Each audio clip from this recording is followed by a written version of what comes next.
So my previous classes was uh, basically the last class of that topic which I covered. It was about inter-paradigm debate. Now, today I will speak on realism. In fact, you have got some kind of idea about realism in previous lectures, but today onwards, in next 2 or 3 classes, probably I will discuss more in detail about realism, its origin, evolution, and its various variations to the study of international relations.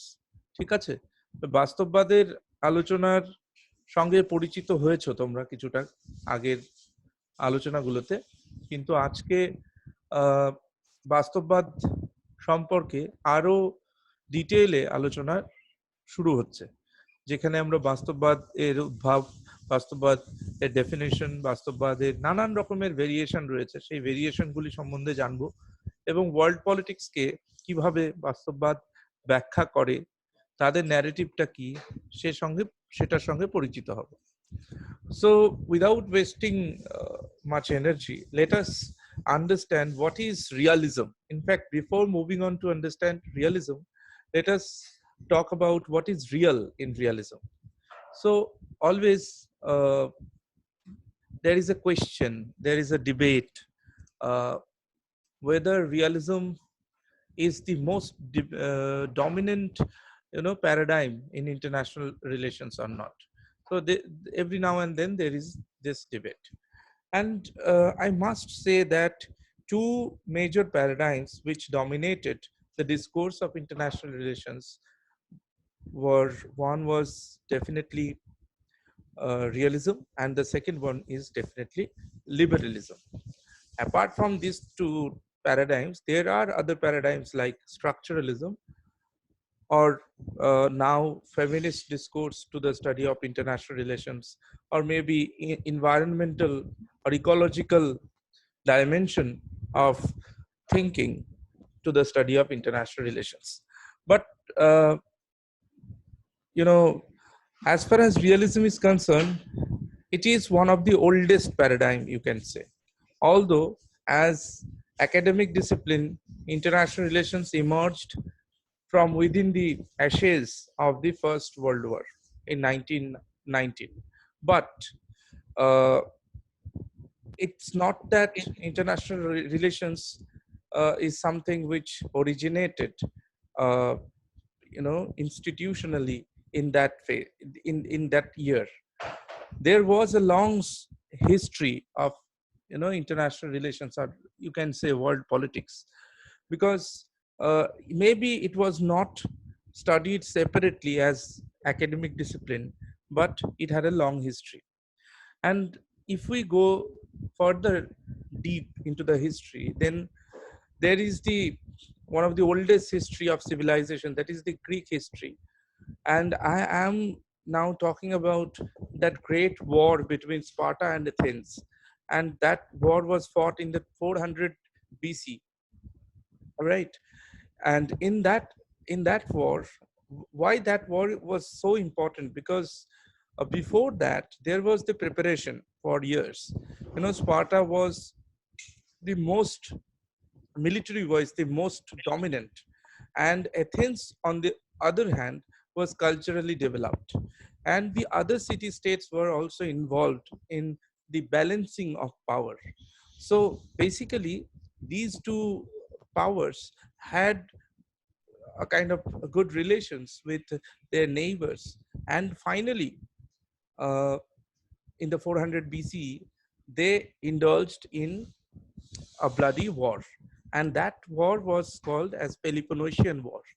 And there was a famous author who emerged out as the first historian who used this realist approach to understand the international, or you can say some kind of transnational behavior of states.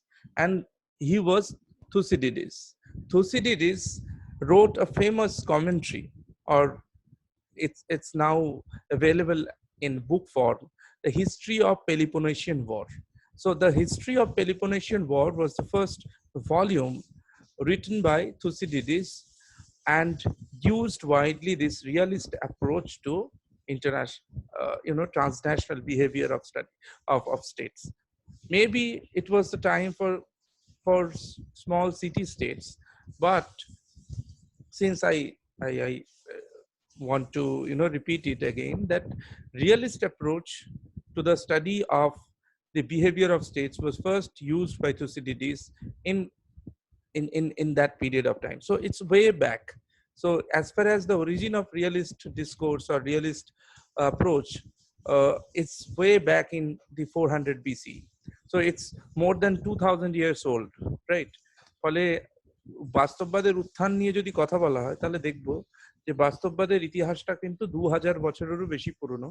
যখন আমরা যেখানে থুসিডিডিসের কথা বলছি, যিনি history of পেলিপোনেশীয় যুদ্ধ যে বই, সেই বইটি রচনা করছেন, এবং এই বইটি আর কিছুই না, এটা একটা কমেন্ট্রি, যেরকম ক্রিকেট খেলায়, ফুটবল খেলায়, টেনিস খেলায় কমেন্ট্রি হয়, সেরকম যে সামনে যে বিষয়টা ঘটে চলেছে। আমি রিয়ালিস্ট কেন বললাম, বিকজ যে অ্যাপ্রোচটা ব্যবহার করা হয়েছিল এই কমেন্ট্রি লেখার ব্যাপারে, সেটা হচ্ছে what is rather than what ought to B.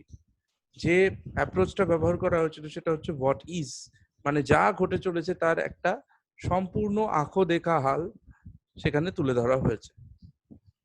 Now the next theoretical question which has to be discussed further into, that is what is real in realism.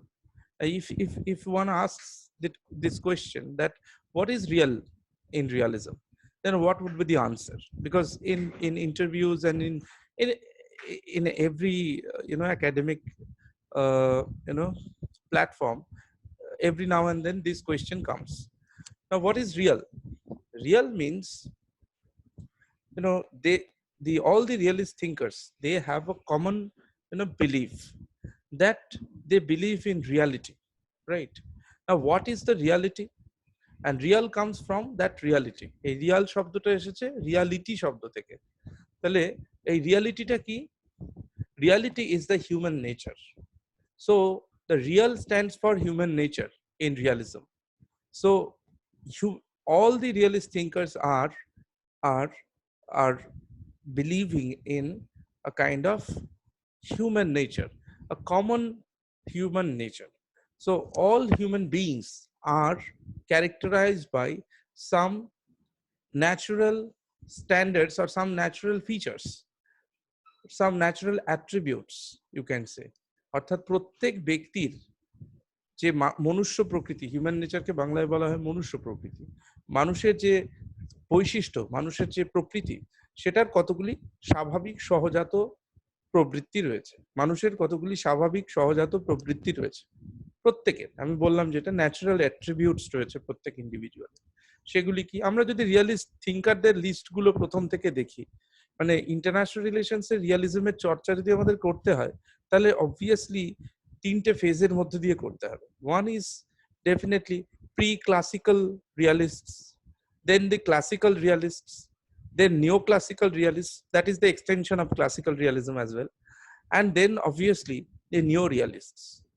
এই যে এতগুলি ফেজ, তিনটে প্রিসাইজ ফেজের মধ্যে দেখতে হবে। একটা হচ্ছে প্রি ক্লাসিক্যাল রিয়ালিজম এবং সেখানকার থিঙ্কার যারা কারা আছে তারা, তারপর এটা হচ্ছে ক্লাসিক্যাল রিয়ালিজম, তারপর নিও ক্লাসিক্যাল রিয়ালিজম, এবং অবভিয়াসলি লাস্টে যেটা আমি বললাম তোমাদের, নিও রিয়ালিজম। তাহলে আমরা যদি প্রথমের দিকে চলে যাই, প্রি ক্লাসিক্যাল রিয়ালিস্ট তারা কারা? Starts from Thucydides. প্রথমেই যার নাম আসবে সে হচ্ছে থুসিডিডিস। তারপরে কার নাম আসবে আমরা পরে যদি দেখি, ইভেন তোমরা যদি অ্যারিস্টটল দেখো, অ্যারিস্টটলের মধ্যেও রিয়ালিজমের একটা প্রভাব রয়েছিল। তবুও যদি মোর প্রিসাইসলি, মোর কম্প্রিহেন্সিভলি যদি রিয়ালিস্ট থিঙ্কারের নাম করতে হয়, তাহলে অবভিয়াসলি কৌটিল্য। আমাদের ভারতবর্ষে কৌটিল্য এক ধরনের বাস্তববাদী চিন্তা ভাবনার পরিচয় আমরা পাই। তার দ্বাদশ রাজমণ্ডল তত্ত্বের মধ্য দিয়ে, তার এবং ষাটগুণ্যের তত্ত্বের মধ্য দিয়ে এর পরিস্ফুটন ঘটেছে। Then if you see Niccolo Machiavelli, then Machiavelli is also considered as a realist thinker. Why?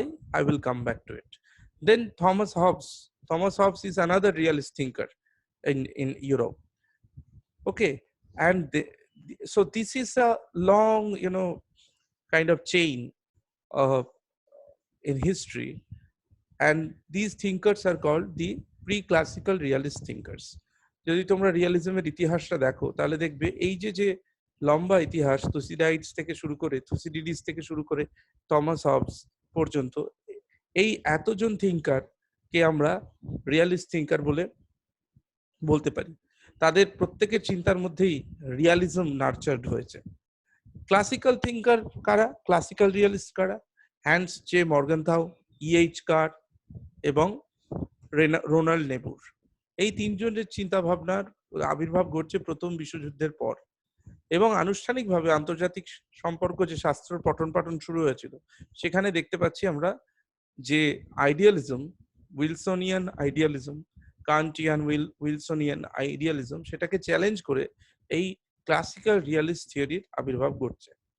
তারপরে আমরা দেখলাম নিও ক্লাসিক্যাল রিয়ালিস্ট থিওরির আবির্ভাব ঘটছে, এবং পরে একদম সবশেষে নিও রিয়ালিজমের উত্থান ঘটছে। নিও রিয়ালিজম যদি দেখো, সেখানে দেখবে কেনেথ ওয়ালস এর নাম তোমরা পাবে, পরে মার্শেইমারের নাম পাবে। ঠিক আছে, এদের নাম আমরা পাবো যেখানে গিয়ে দেখবো যে নিও রিয়ালিজমের, সেই সব আলোচনায় আমরা পরে আসবো। ফার্স্ট আমাকে বুঝতে হবে এই যে রিয়ালিটির কথা বলছি, সেগুলো থুসিডাইডস এর মধ্যে কিভাবে আছে, কিভাবে হবসের মধ্যে আছে, কিভাবে ম্যাকিয়াভেলি বা কৌটিল্যর মধ্যে আছে। তুমি যদি দেখো থুসিডাইডস কি দেখিয়েছেন, আমি বললাম হোয়াট ইজ, যুদ্ধের যে হাল হকিকত সেটা। হিস্ট্রি অফ পেলিপোনেশিয়ান ওয়ার বইটা যদি কেউ পড়ে, then you will definitely found that he identified the last, I mean last, মানুষের লোভ, লালসা, as a factor which is responsible for war. And why this last happens? Because individual beings have their natural attributes like selfishness, right, power seekingness. So individuals are basically, they are self-centric, they are self-preservative by nature. All the individuals try to preserve their self first. সবাই নিজের চিন্তা আগে করে, আমি আগে কি খাবো, আমি কিভাবে থাকবো ইত্যাদি, এই চিন্তা আগে, আমি পরোপকারী পরে। ফলে individuals are not cooperative by nature, they are conflictual by nature. ব্যক্তি পরস্পরের সঙ্গে দ্বন্দ্ব করার যে বিষয়টা, সেটা অত্যন্ত স্বাভাবিক বিষয়। তো conflict is natural, conflict is natural. সেই জন্য আমি ইন্টার প্যারাডাইম ডিবেট পড়াতে গিয়ে বলেছিলাম যে রিয়ালিস্টদের পার্সপেক্টিভটা হচ্ছে ওয়ার ইজ ন্যাচারাল, কারণ তারা মনে করে individual beings are selfish. Similarly same thing is found in Thucydides' view while he was writing that famous book, History of Peloponnesian War. Then if you cross, if you go across the other part of the world, then you will find that in Kautilya's political theorization also, you will find that, in that famous 12 mandalas, theory of 12 mandalas, all the states share boundaries with each other, and where there is the state, the raja or the rajan which is at the center of that mandala is called Bijigishu, who has boundary with the state called Ori. So there is this, diplomacy between or boundary conflict, you can say, between Bijigishu and Ori. So basically all these states, not only Bijigishu, not only Ori, then there is Mitro, who is also sharing boundaries with Ori and is a natural enemy to Ori and a natural friend to Bijigishu. And then there is Ori Mitro, then there is Mitro Mitro, then Ori Mitro Mitro, and then there is Parasnigroho, then Akrando, then Parasnigroho Shar, then Akrando Shar. Then there is Madhyama, and then there is Udasina. So these are the 12 kingdoms in the mandala. একটা মন্ডলের ভেতরে এই 12টি রাজা আছে।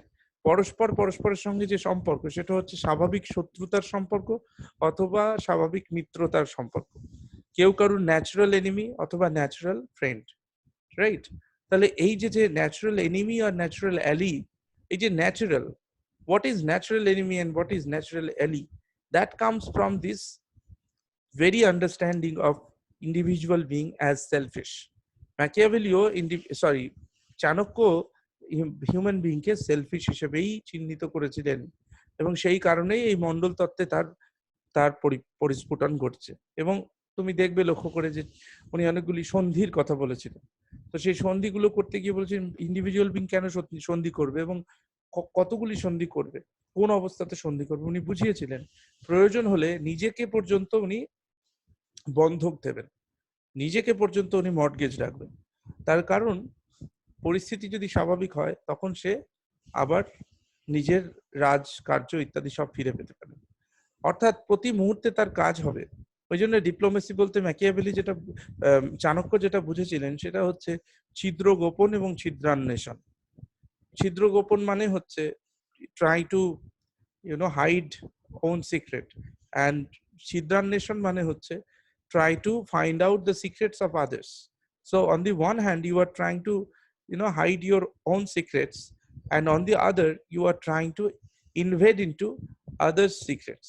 So একদিকে তুমি তোমার গোপনীয়তাকে রক্ষা করছো, অন্যদিকে অন্যের গোপনীয়তাকে জানার চেষ্টা করছো। So this is called ছিদ্র গোপন এবং ছিদ্রান্বেষণ, and every individual being is involved in this process. Every individual being is trying to either hide, sorry, on the one hand hide own secrets, on the other trying to find out the secrets of others. So this is the fact that happens. So Machiavelli, then Machiavelli comes in our discussion. Machiavelli also you know defined individual beings as that individuals have their own natural attributes, like selfishness, like power seekingness. Individuals beings are deceptive, they are, you know you can say, dishonest. So ইন্ডিভিজুয়ালকে ম্যাকিয়াভেলিও কিন্তু বলছেন অসৎ, এবং ইন্ডিভিজুয়ালকে ম্যাকিয়াভেলিও বলছেন যে তিনি, তারা deceptive হয়, তারা তারা ক্ষমতার লিপসু হয়, তারা সেলফিশ হয় প্রতি মুহূর্তে, এবং তারা প্রতি মুহূর্তে নিজের আত্মস্বার্থ সুরক্ষার কথা ভাবে, only try to preserve their own interest. Then if you consider Thomas Hobbes, you will find that in the state of nature he defined individual beings as selfish, power seeking individuals who always try to preserve their own interest. So this is also evident in Hobbes's political theorization as well. অর্থাৎ তোমরা থুসিডাইটস থেকে Hobbes পর্যন্ত যাদের নাম করলাম, যাদের pre classical বাস্তববাদী বলছি, তাদের প্রত্যেকের মধ্যেই দেখছি এই কমন কতগুলি বৈশিষ্ট্য রয়েছে। Even if you consider Morgenthau's 6 principle of political realism, the first principle Morgenthau was talking about animus dominandi, and that is a Latin term. এই animus dominandi বলতে উনি যেটা বলেছেন সেটা কিন্তু কি না, ইন্ডিভিজুয়ালের কতগুলো ন্যাচারাল ক্যারেক্টারের কথা বলছেন। সেখানে উনি তিনটে কথা বলছেন: individual beings are selfish, individual beings are power seeking, and individual beings are self-preservative. Always individuals are trying to preserve their own interests. So they are only interested in self-preservation. So self-preservation, selfishness, and power seekingness, these are the three features that define the individual. Right? So these are the very natural attributes of individual. এটা উনিও বলছেন। বা ইয়েজ কারও যদি তোমরা consider করো, বা তোমরা রোনাল্ড নেবুরের কথাও ভাবো, then you will find the same, you know kind of belief in human nature. So that is common in all realists. So this is a very basic or foundational, standpoint of realist political theorization. So basically that is the real thing in realism. We always talk about the reality of realism, or what is real in realism. So if one asks this question, what is real in realism, then you have to answer like this, that the reality or real in realism is the concept of human nature, which is that human beings are naturally selfish, power seeking, and obviously self-preservative by nature and dishonest. So if if you want to skip this dishonest, then you can. But first three features are essential to define individual beings, right? That these three are the natural character of individuals. So that is the reality. And what is the implication of this reality? A reality প্রভাবটা কি? The implication of the reality is conflict. When individual is self-preservative, when he is trying to always preserve his own interest, sole interest, and individuals in society, all the individuals in society, they all are trying to preserve their own interests, then what will ultimately happen? Then there will be the conflict of interest between individuals. সমাজের প্রত্যেক ব্যক্তি যদি সবাই সবার নিজের স্বার্থ চরিতার্থ করবার চেষ্টা করে, আমি ভালো খাবো, তুমি ভাবছো তুমি ভালো খাবে, ও ভাবছে ও ভালো খাবে, তাহলে কারোরই খাওয়া হবে না এবং খাওয়াকে ঘিরে সবার সাথে লড়াই শুরু হয়ে যাবে, রাইট? তাহলে this is one thing. and then power seekingness also. If I try to, you know, uh, I acquire power to a great degree and you are doing the same thing, তুমিও ক্ষমতা অর্জন করছো মারাত্মক ভাবে, আমিও ক্ষমতা অর্জন করতে চাইছি চূড়ান্ত ভাবে, তাহলে কি হতে পারে? তোমার এবং আমার ক্ষমতার লড়াই। So if everyone in the society is power seeking by nature, everyone trying to seek power, then definitely there will be struggle for power. So the second reality which will come out of this human nature is the struggle for power. So first one, definitely first reality which comes from within this human nature, selfish nature of individual, that is the conflict of interest. And then the second is struggle for power, which comes out of this phenomena that we all are trying to, you know, seek power. And then definitely the third thing is that everything we are doing is, since everything we are doing in society is for our own interest, therefore there will be no story for common interest, there will not be anything for common interest. আমাদের এখানে যেহেতু ব্যক্তির উদ্যোগে ব্যক্তির স্বার্থে সবকিছু আমরা সমাজে করছি, সেই জন্য এখানে সকলের স্বার্থ, কমন ইন্টারেস্ট, কোঅপারেটিভনেস, এগুলির কোনো কথাই এখানে প্রযোজ্য নয়। রবীন্দ্রনাথের গানের মতো একলা চলো রে। So we all are doing this একলা চলো, আমরা সবাই একলা চলো নীতিতে বিশ্বাস করছি, ঠিক আছে? একা একা সব কাজ করতে চেষ্টা করছি, ফলে এখানে কোঅপারেটিভনেস এর কোনো গল্পই নেই। তাহলে তার বদলে যেটা কি আসবে? Competition and confrontation. competition and confrontation. There would be no cooperation between individuals, but would be competition and confrontation. এখানে ব্যক্তি এবং ব্যক্তির মধ্যে সহযোগিতার বাতাবরণ থাকবে না, বরং থাকে না, সেটা আর একটা রিয়ালিটি, থার্ড রিয়ালিটি। বরং কি থাকে না, কম্পিটিশন থাকে, প্রতিযোগিতা থাকে, এবং কনফ্রন্টেশন থাকে, প্রতিদ্বন্দ্বিতা থাকে। So finally what is real in realism? তাহলে first is definitely conflict of interest, then that comes out of the human nature, then definitely the struggle for power, that is also coming out from the human nature. And third thing which comes out of the human nature is the not the cooperativeness but competition and confrontation. So these are the three things which are the real thing in realist political philosophy.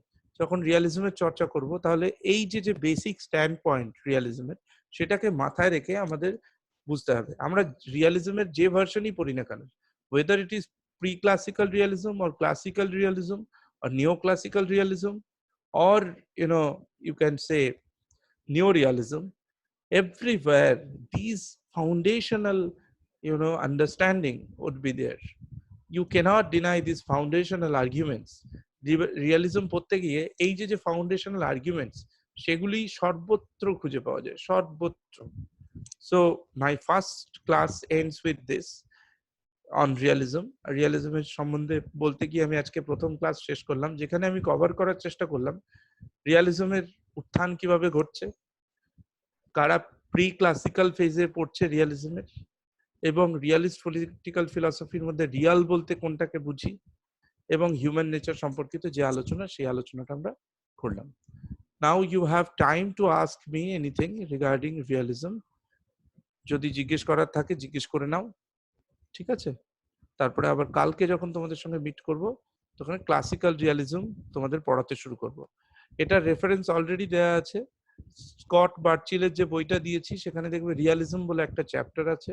Just go through that chapter realism, right? Then you have definitely,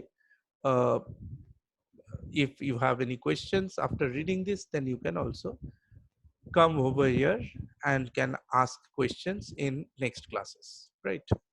তোমরা ওইটা পড়ো ভালো করে, আমার লেকচারও শোনো এবং তারপরে আমাকে প্রশ্নও করতে পারো। So that ends this lecture, and after in next 10 minutes you can ask any questions.